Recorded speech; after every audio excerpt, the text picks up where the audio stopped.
Good morning friends. இது நம்ம சேனலோட டிஸ்க்ளைமர். நான் ஒரு செபி ரிஜிஸ்டர் அட்வைஸர் கிடையாது. நான் கால்ஸோ டிப்ஸோ ப்ரொவைட் பண்ணுறது கிடையாது. முழுக்க முழுக்க என்னுடைய சொந்த அனுபவத்தை தான் இந்த சேனலில் ஷேர் பண்ணுறேன். இது நம்ம சேனலோட டிஸ்க்ளைமர். வாங்க வீடியோக்குள்ளே போகலாம். ஃப்ரெண்ட்ஸ், நான் உங்கள் கிரேசி ட்ரேடிங்லேருந்து கார்த்திக் பேசுகிறேன். வாங்க உள்ள போகலாம். ஃப்ரெண்ட்ஸ், நீங்கள் ஹெட்டிங் பார்த்துருப்பீங்க. அதாவது எமோஷ்னல் என்றால் என்ன, பல சுவாரஸ்யங்கள் உள்ளே. ஓகே, அதுக்கு முன்னே மார்க்கெட் என்னென்னு பார்த்துக்கலாம். ஃப்ரெண்ட்ஸ், மார்க்கெட் இன்றைக்கும் ஒரு நெகட்டிவ் ஓப்பன் இல்லை ஒரு கேப் டவுன் ஓப்பன் ஆகிறதுக்கு சான்சஸ் இருக்குது. நம்ம சினாரியோ பிரகாரம் அதாவது மார்க்கெட் நான் லெவல்ஸ் இன்னைக்கு கொடுக்கணும் ஃப்ரெண்ட்ஸ். ஏன்னா லெவல்ஸ் இன்னைக்கெலாம் ஒர்க் ஆகாது. மார்க்கெட்டு டவுன் ட்ரெண்ட் பார்த்து நிறைய சான்சஸ் இருக்குது. அது என்னன்னு பார்த்துடலாம். நம்ம சினாரியோ பிரகாரம் நான் என்ன சொல்லியிருக்கேன்,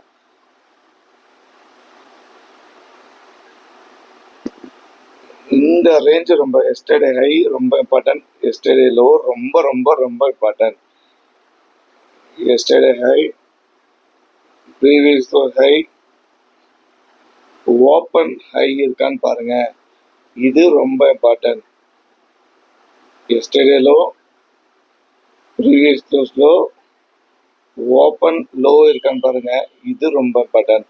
ஒரு ரேஞ்சு எக்ஸ்டெண்டட் நடக்குது. கால் சைடு நடந்தா இந்த சினாரியோ, புட் சைடு நடந்தா இந்த சினாரியோ. இது நடந்தால் மட்டும்தான் ஒரு ரேஞ்ச் எக்ஸ்டெண்ட் ஆகிறதுக்கு அனைத்து விஷயங்களும் இருக்குன்னு சொல்லி நம்ம டெய்லி சொல்கிற விஷயம் இதுதான். நம்ம டெய்லியுமே நம்ம சொல்கிற விஷயம் இதுதான். அதை நம்ம ஃபாலோ பண்ணும். இது ரொம்ப ரொம்ப முக்கியம். சரி, ஓகே ஃப்ரெண்ட்ஸ், இதே நம்ம டெய்லி நம்ம பார்த்து தான் வரோம். ஓகே ஃப்ரெண்ட்ஸ், இப்போ எமோஷ்னல் அப்படின்ட்டு நம்ம வந்துடலாம். டிசிப்ளின், எமோஷ்னல் என்ன சொல்ல வரோன்னு பாருங்க ஃப்ரெண்ட்ஸ். நேற்று மார்க்கெட் இதுதான் லோ அப்படி வச்சுக்கலாம்.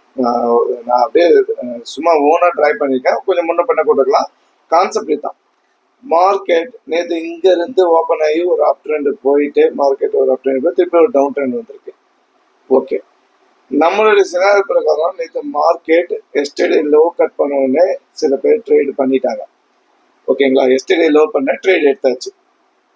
மார்க்கெட் அதுக்கப்புறம் கொஞ்ச நேரம் சைட்வைஸ் இருந்துட்டு மார்க்கெட் இங்கே இருந்து இங்கே ஒரு அப்ட்ரெண்ட் கொடுக்குதுன்னா உடனே பேனிக் ஆகிட்டு, அதாவது எமோஷனல் கண்ட்ரோல் பண்ண தெரியாம ஐயோ மார்க்கெட் ரிவர்சல் ஆகுதுன்னு சொல்லிட்டு உடனே கம்மியான ப்ராஃபிட்டில் புக் பண்ணிட்டு நேற்று ஒரு சில நண்பர்கள் வெளியே வந்துட்டாங்க.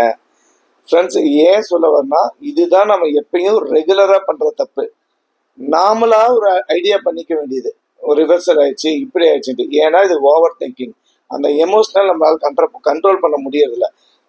அதாவது இங்கே நம்ம ட்ரேடு எடுத்து மார்க்கெட் இங்கேருந்து இங்கே போய் வரைக்கும் நம்மளால லாஸ் இருக்க முடியும். ஏன்னா அது லாஸ்.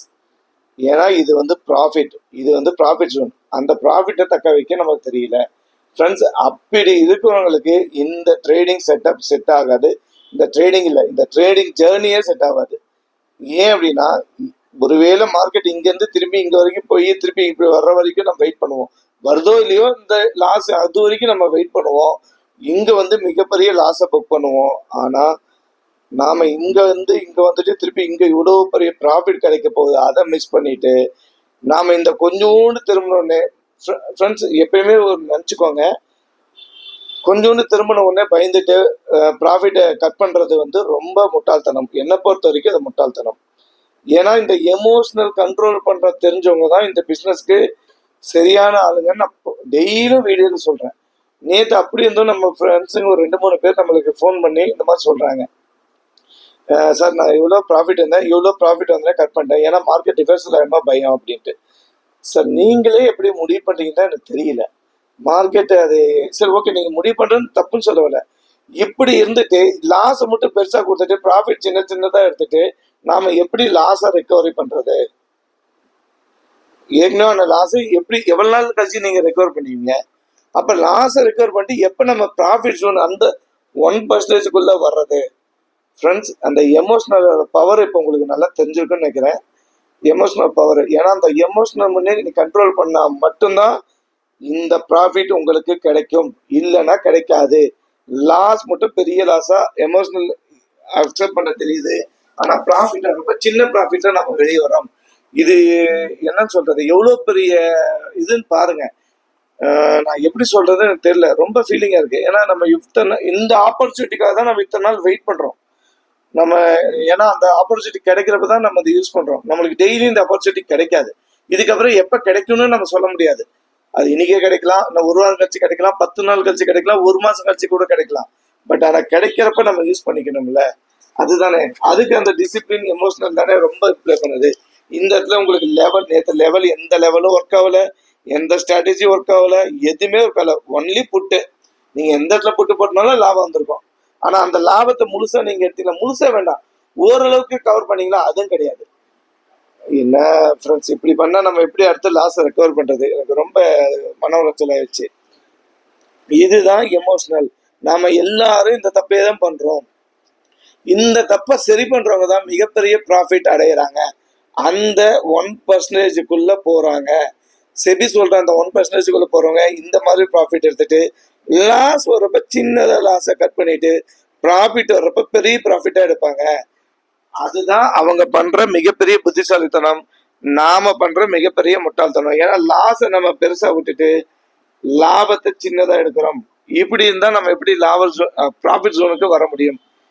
ஃப்ரெண்ட்ஸ், இது உங்களுக்கு நல்லா புரிஞ்சிருக்குன்னு நினைக்கிறேன். ரொம்ப ரொம்ப ரொம்ப இம்பார்ட்டன்டான விஷயம். இதை விட யாராவது தெளிவா சொல்லுவாங்கன்னா நமக்கு தெரியல. ஓகே, இதுதான் நான் சொல்லுவேன். ஏன்னா எஸ்டர்டே லோ கீழேயும் வந்தாச்சு, ப்ரீவியஸ் லோ கீழேயும் வந்தாச்சு, ஓப்பனுக்கு பிலோ மார்க்கெட் வந்தாச்சு. அப்படின்னா என்ன சொல்ல வருது, மார்க்கெட் இதுக்கு கீழே வரப்போகுதுன்னு இண்டிகேட் பண்ணுது. இது நம்ம டெய்லி வீடியோ சொல்றோம். இந்த டிசிப்ளின், சைக்காலஜி, எமோஷன் தான் ரொம்ப பிளேன்ட். நேற்று பாருங்க, எந்த ஸ்ட்ராட்டஜி ஒர்க் ஆகல, எந்த சைக்காலஜி, எந்த லெவல், எதுவுமே ஒர்க் ஆகல.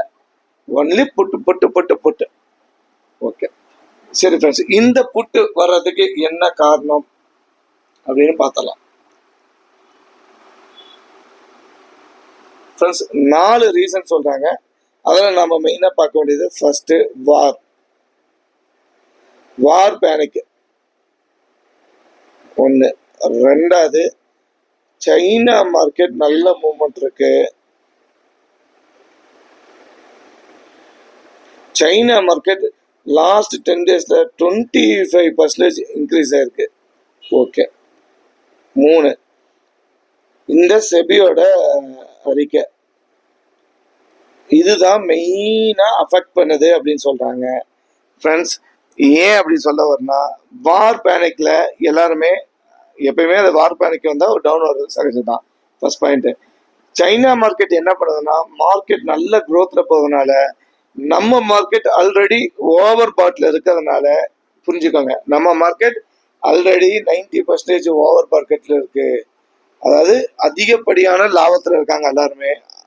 அதனால இங்க இருக்கிற இன்வெஸ்ட்மெண்ட் எடுத்துட்டு போய் growth ஆகிற கண்ட்ரி, அதாவது சைனா மார்க்கெட்ல போய் எல்லாரும் எஃப்ஐஐ இன்வெஸ்ட்மெண்ட் பண்றாங்க. அது ஒரு காரணம் சேர்ந்துச்சு. பிளஸ் 3வது செபியோட ரிப்போர்ட். இந்த 3 சேர்ந்து தான் இந்த மார்க்கெட் டவுன் வரதுக்கு காரணம். ஒரு காரணம் மட்டும் கிடையாது. இந்த 3 சார்ந்ததுனால தான் நேற்று நம்ம மார்க்கெட் 2% இறங்கியிருக்கு.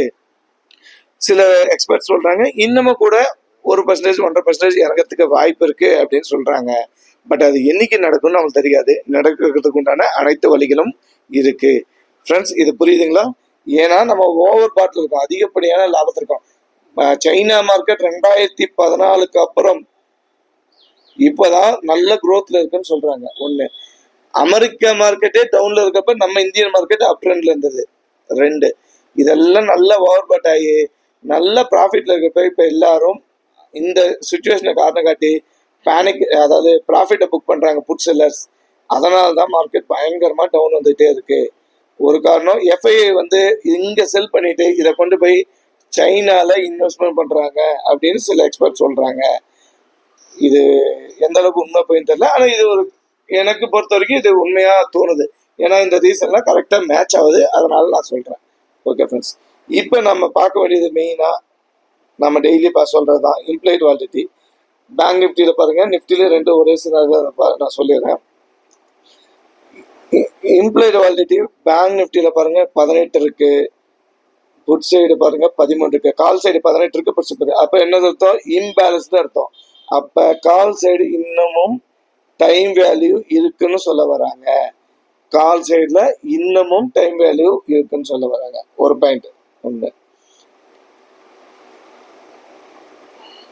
ஓகே, இது பாருங்க, ஃபியூச்சர்ஸ் பார்த்தலாம்.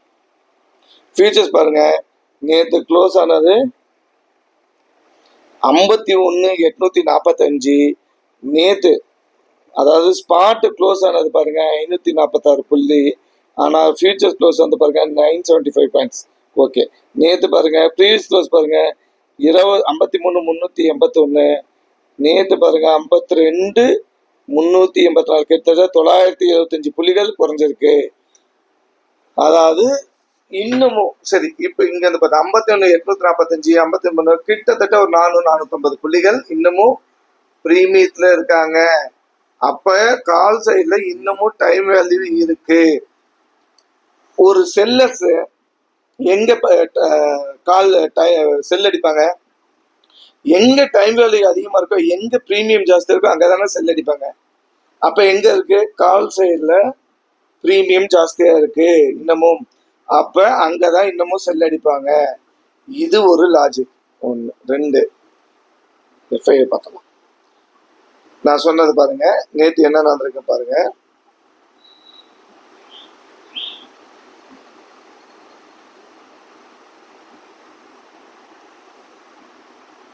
ஒரு நிமிஷம். நேற்று பாருங்க எஃப்ஐஏ பாருங்க 15,243 கோடி ரூபா செல் பண்ணியிருக்காங்க. டிஏ பாருங்க 12,913 கோடி ரூபா பை பண்ணியிருக்காங்க நேற்று. அதுக்கு பாருங்க 1 அக்டோபர்ல 5,529 கோடி ரூபா செல் பண்ணியிருக்காங்க. டிஏ பாருங்க 4,650 கோடி ரூபா பை பண்ணியிருக்காங்க. இது பாருங்க, அதாவது ஏப்ரல் மாசம் 35,000 கோடி, மே மாசம் 42,000 கோடி செல் பண்ணியிருக்காங்க. ஆகஸ்ட் மாசம் 20,000 கோடி செல் பண்ணியிருக்காங்க எஃப்ஐஐ. செப்டம்பர் மாசம் 12,000 கோடி பை பண்ணியிருக்காங்க. ஆனா இந்த சினாரியோ பாருங்க, அதாவது டிஐ பாருங்க கம்ப்ளீட் பையிங் மோட்ல மட்டும்தான் இருக்காங்க. ஏப்ரல், மே, ஜூன், ஜூலை, ஆகஸ்ட், செப்டம்பர் எல்லா மாசமும் பை பண்ணியிருக்காங்க. இவங்களும் ப்ராஃபிட் புக் பண்ண ஆரம்பிச்சா மார்க்கெட் இன்னமும் பயங்கர ஃபால் ஆகிறதுக்கு நிறைய சான்சஸ் இருக்கு. ஃப்ரெண்ட்ஸ், இது எவ்வளோ இம்பார்ட்டன்ட் உங்களுக்கு தெரிஞ்சிருக்கும். மார்க்கெட் என்ன நடந்துச்சுன்னு உங்களுக்கு தெரிஞ்சிருக்கும். இதை நம்ம பார்க்க வேண்டியது என்ன அப்படின்னா, yesterday high, previous close high, open ஹையா இருக்கான்னு பார்க்கணும். இல்லை மார்க்கெட்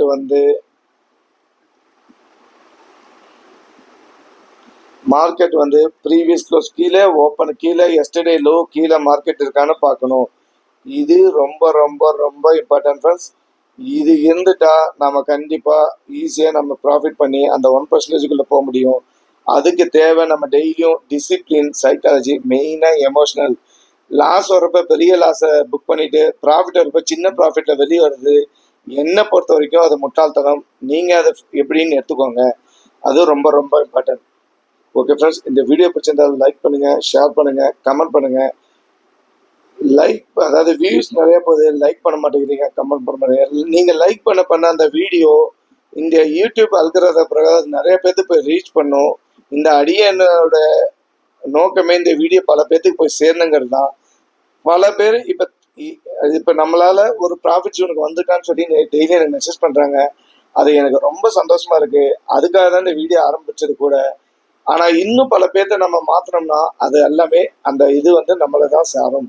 அதனால இதை லைக் பண்ணுங்க, கமெண்ட் பண்ணுங்க. கமெண்ட்ல நீங்க எதுவாக இருந்தாலும் தெரிவிங்க, அதுக்கு நான் ரியாக்ட் பண்றேன். ஓகே ஃப்ரெண்ட்ஸ், இந்த வீடியோ பிடிச்சிருந்தால் லைக் பண்ணுங்க, ஷேர் பண்ணுங்க, கமெண்ட் பண்ணுங்க. அதே மாதிரி சப்ஸ்கிரைப்ஸும் இன்க்ரீஸ் பண்ணுங்க. நம்ம இந்த அடியன் கேட்கறது, அந்த அடியன் டெய்லியும் கேட்குறேன், பட் யாரும் அதை கண்டுக்க மாட்டேங்கிறீங்க. கொஞ்சம் கன்சிடர் பண்ணுங்க. ஓகே ஃப்ரெண்ட்ஸ், பாய்.